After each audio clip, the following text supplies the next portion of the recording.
You ask Tiger to solve. This deals with linear equations with one unknown. The final result is p equals 5/12.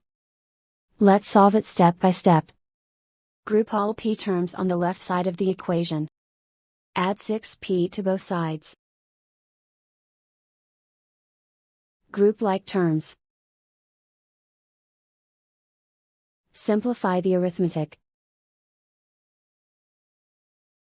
Group like terms. Simplify the arithmetic. Group all constants on the right side of the equation. Add 14 to both sides. Simplify the arithmetic.